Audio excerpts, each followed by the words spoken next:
The betrayal. The massive space station Nexus Prime floated in the void between star systems, a testament to galactic cooperation. Built by 7 different alien species, it served as neutral ground for the most important diplomatic meetings in the galaxy. Today it would witness the most significant trade agreement in human history. Ambassador Elena Rodriguez adjusted her formal diplomatic uniform as she walked through the crystalline corridors. The station's artificial gravity felt lighter than Earth's, making each step feel like a small bounce. She had spent 3 years preparing for this moment, learning alien customs and mastering their complex trade languages. Behind her walked her small security detail, their faces calm but alert. The Galactic Trade Federation had finally agreed to grant humanity full membership status. After decades of being treated as a minor species on the galaxy's outer rim, humans would gain access to advanced technologies, trade routes, and most importantly, respect among the elder civilizations. Elena entered the Great Assembly Hall, a massive dome-shaped chamber with walls made of living coral that pulsed with soft blue light. Representatives from 12 different species sat in their specialized environments. The Zephyrians floated in their gas-filled bubbles, their tentacled forms swirling with emotion. The crystalline Karathi sat perfectly still, their bodies refracting the chamber's light into rainbow patterns. The insectoid Velnari clicked their mandibles in greeting, while the reptilian Saurak delegation watched with unblinking golden eyes. "Honored delegates," Elena began, her voice carrying clearly through the hall's perfect acoustics. "Today marks a new chapter in galactic relations. Humanity comes not as conquerors or competitors, but as partners ready to contribute to our shared prosperity." Zixter of the Saurak Council raised one clawed hand. His translated voice carried the weight of centuries. "Ambassador Rodriguez, your species has shown remarkable progress in the past 50 years. However, many council members remain concerned about humanity's rapid military expansion." Elena nodded diplomatically. She had expected this question. Human military growth had indeed been rapid, but it was defensive in nature. "Councillor Zixtar, we understand these concerns. Our military development has been necessary for protecting our frontier colonies from raiders and pirates. We seek strength through unity, not dominance through force." The debate continued for 2 hours. Elena fielded questions about human intentions, technological capabilities, and future expansion plans. She spoke of cooperation, shared scientific advancement, and mutual protection. The atmosphere seemed positive, with several species expressing support for human membership. Velnara, the insectoid trade leader, gestured with her 4 arms. "The Federation requires a gesture of good faith. We propose that humanity share its faster-than-light communication technology in exchange for membership privileges." Elena paused. Quantum communication was one of humanity's most closely guarded secrets. The technology allowed instant communication across any distance, something even the advanced alien species hadn't achieved. After a moment's consideration, she nodded. "Humanity agrees to share this technology as a symbol of our commitment to the Federation." A murmur of approval rippled through the assembly. The formal signing ceremony was scheduled to begin immediately. Elena approached the ceremonial podium where the treaty documents waited, written in 12 different languages and scripts. As she reached for the signing stylus, the lights flickered. In that brief moment of darkness, Elena's enhanced peripheral vision caught movement in the upper galleries.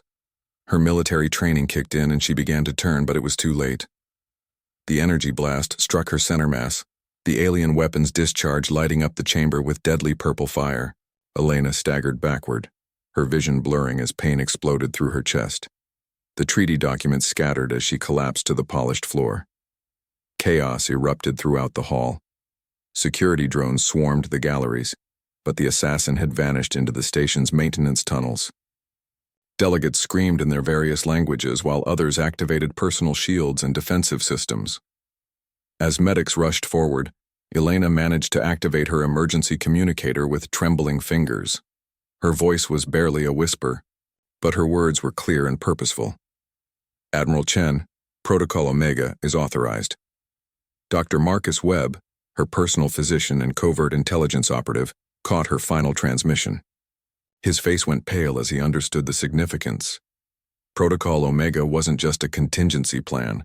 It was humanity's ultimate contingency, reserved for only the most extreme circumstances. Elena Rodriguez died on the floor of the Great Assembly Hall, her blood mixing with the scattered pages of the treaty that would have welcomed humanity into the galactic community. Within 6 hours, every human vessel in Federation space received the same encrypted message. Return home immediately. All external operations suspended. Protocol Omega is in effect. The response was immediate and absolute. Human trading ships abandoned their cargo and turned toward Earth. Diplomatic missions evacuated their posts without explanation. Research, vessels conducting joint studies with alien scientists simply departed, leaving their confused partners behind. But the most mysterious development was the complete disappearance of human military vessels. Federation sensors had tracked dozens of human warships patrolling trade routes and frontier territories. One moment they were there, the next they had vanished from all detection systems. Admiral Zext of the Federation Defense Force convened an emergency meeting 12 hours after the assassination. We must determine what happened to their military vessels. Ships don't simply disappear. Commander Velnara's compound eyes reflected worry. Our investigation into the assassination has yielded nothing. The weapon used was of unknown origin, and the assassin left no trace. Some council members suspect internal sabotage. Are you suggesting humanity orchestrated their own ambassador's death? Zixtar's voice carried disbelief. I'm suggesting someone wanted to ensure these negotiations failed, Velnara replied, but we may never know who. Meanwhile, on Earth, Admiral Marcus Chen stood in the underground command center beneath the Mariana Trench. Banks of quantum computers hummed around him, processing data from across the galaxy. The holographic display showed the positions of every human asset, now safely within Earth's solar system. All vessels have returned, reported his aide, Commander Jake Morrison. The Shadow Fleet has taken position, and all deep space installations are operational. Chen nodded grimly. Elena had known the risks when she accepted the diplomatic mission. She had also known what would happen if the worst occurred. The Federation wanted to see what humanity is truly capable of. They killed our ambassador because they feared our potential. Now they'll learn that their worst fears weren't ambitious enough. The Shadow Fleet represented humanity's greatest secret. For 20 years, automated shipyards hidden in asteroid fields and dead systems had constructed vessels using technologies the Federation couldn't comprehend. These ships operated without crews, controlled by quantum AI systems that could think and react faster than any biological mind. Dr. Sarah Kim, head of the Stellar Engineering Division, approached Chen with a holographic tablet. The first phase, targets are ready. We can begin stellar manipulation whenever you give the order. Chen studied the display showing strategic star systems throughout Federation space. Not heavily populated worlds, but crucial navigation points and industrial centers. Begin with the outer systems. Let them see what we can do before we move to more populated areas. 3 days after Ambassador Rodriguez's death, the first star went dark. Kepler 442, a yellow dwarf that served as a navigation beacon for ships, traveling between the Federation's outer colonies, simply stopped burning. The change wasn't gradual like a natural stellar death. One moment the star shone with its familiar golden light, the next it was gone, leaving only empty space. The effect on nearby systems was immediate. Navigation became nearly impossible without the familiar reference point. Trade ships found themselves lost in the void, unable to calculate hyperspace jumps accurately. Several vessels suffered critical failures trying to reach destinations they could no longer locate. It's impossible, declared Dr. Yithvar, the Federation's chief astrophysicist. Stars don't simply vanish. Even if it went supernova, we would detect the explosion and radiation. But humanity's message was just beginning. Over the following days, more stars disappeared, each one chosen with surgical precision. The vanishings disrupted major trade routes and strategic positions, while the Federation's economy began to strain as shipping companies rerouted around the growing dark zones. Fear spread through the galactic community like a plague. Species that had dominated the galaxy for millennia suddenly found themselves helpless against an opponent they had dismissed as primitive newcomers. The darkness unleashed. 3 months had passed since the assassination of Ambassador Elena Rodriguez, and the galaxy had changed beyond recognition. What began as isolated stellar disappearances had evolved into systematic warfare, unlike anything the Federation had ever experienced. The emergency session of the Galactic Trade Federation convened in perpetual twilight. Half the stars that had once provided navigation points for the meeting station had been extinguished by humanity's stellar manipulation technology. The remaining light cast eerie shadows across the faces of delegates who had never known such fear. Zixtar's golden scales had dulled to a sickly bronze color, a stress response common among his species. In 4,000 years of recorded galactic history, no civilization has demonstrated the ability to manipulate stellar objects. Yet humanity has darkened 47 stars in 3 months. Commander Velnara's compound eyes twitched nervously. Our trade routes are in chaos. Shipping companies are abandoning contracts. 3 major corporations have declared bankruptcy because they cannot navigate without proper stellar references. The truth was more disturbing than they realized. Humanity hadn't just made stars disappear. They had somehow relocated them. Deep space monitoring stations detected gravitational anomalies, suggesting the missing stars had been moved to positions around human space, creating an impenetrable barrier of gravitational wells and radiation fields. Admiral Zext activated a holographic display showing Federation military positions. We've lost contact with 17 patrol fleets. They didn't send distress signals or report attacks. They simply stopped responding when they approached human territory. Dr. Sarah Kim stood in the observation deck of humanity's most ambitious project, the Nexus Array. Built inside a hollowed-out asteroid, the facility controlled a network of quantum manipulation devices positioned throughout the galaxy. The technology was based on principles the Federation's greatest scientists couldn't comprehend: the ability to manipulate space-time itself at the quantum level. Phase 3 is ready for implementation, she reported to Admiral Chen via encrypted quantum communication. We can begin large-scale infrastructure disruption. Chen's holographic image flickered with determination. The Federation's response has been predictable. They're trying to project strength while their economy collapses. Several species are requesting separate peace negotiations. Denied, Kim replied firmly. We negotiate with all of them or none of them. They wanted to treat us as a single entity when they killed Elena. Now they'll face us as one. The Federation's attempts at retaliation had proven futile. Their most advanced warships couldn't locate human forces, much less engage them. Every probe sent toward human space encountered gravitational anomalies that tore vessels apart at the atomic level. It was as if humanity had surrounded their territory with a wall of twisted space-time. Meanwhile, Commander Jake Morrison led humanity's most covert operations from the stealth ship Phantom Protocol. Unlike the massive vessels of the Shadow Fleet, his ship was designed for infiltration and sabotage.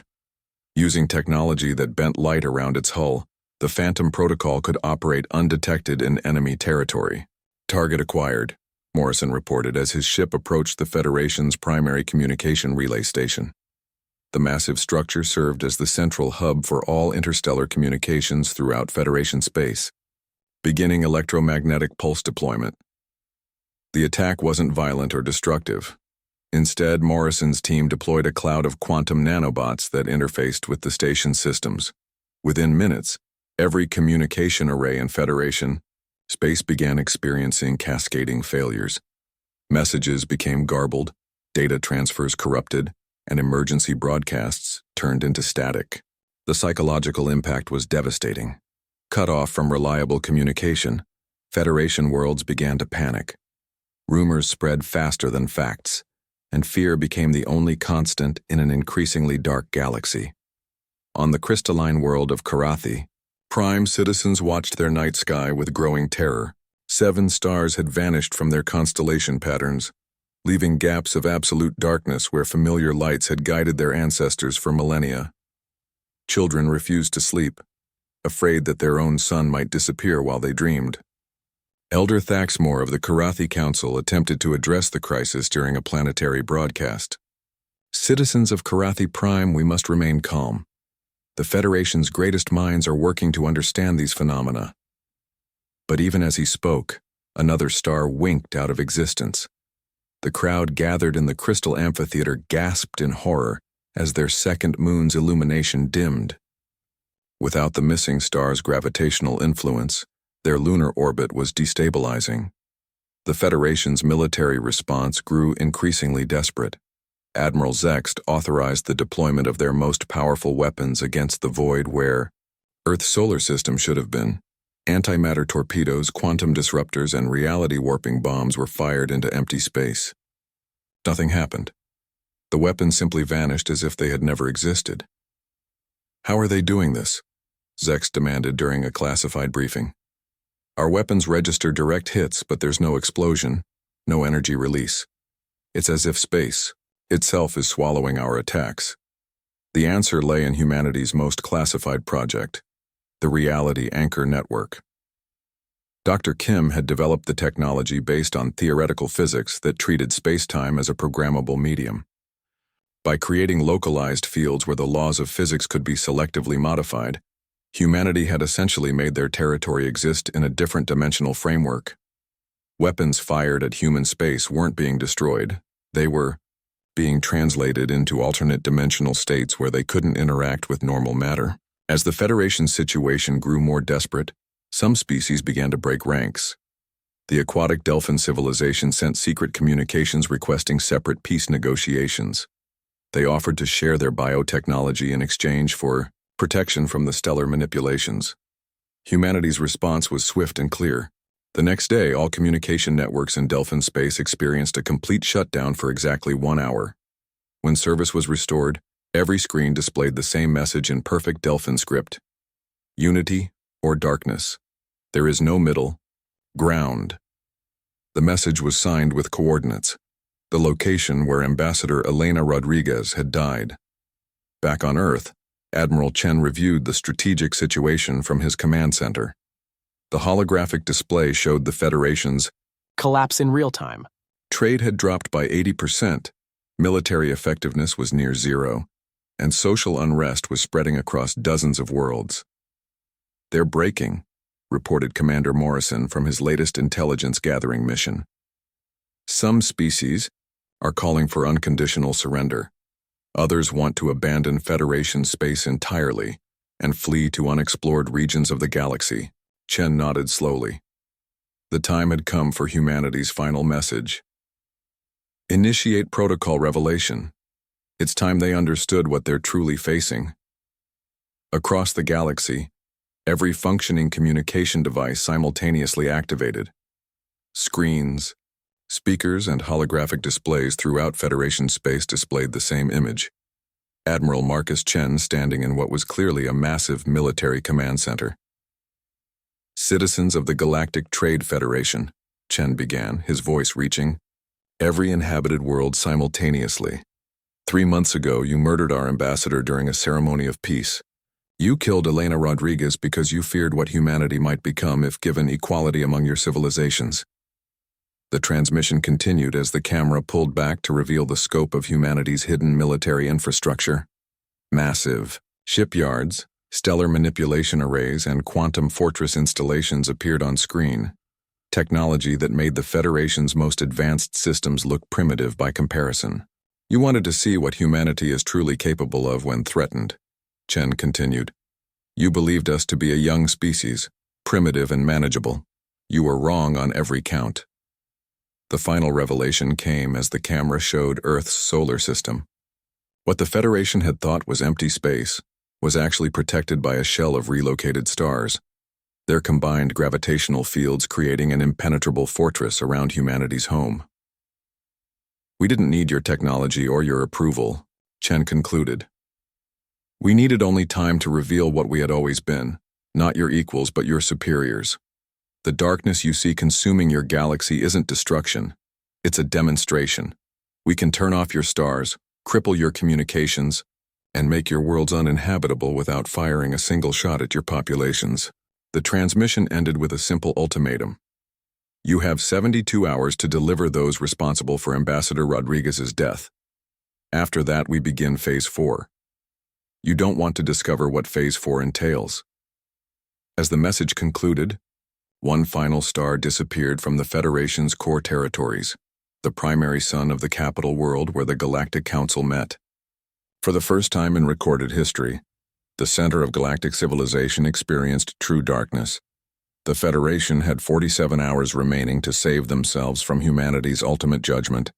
In the depths of space, the Shadow Fleet waited in perfect formation, their quantum AI systems calculating the final phase of humanity's response. They had answered Elena Rodriguez's death with darkness itself, and soon the galaxy would learn that some prices are paid in the extinction of light. The humans had spoken. The galaxy would listen or it would fall silent forever.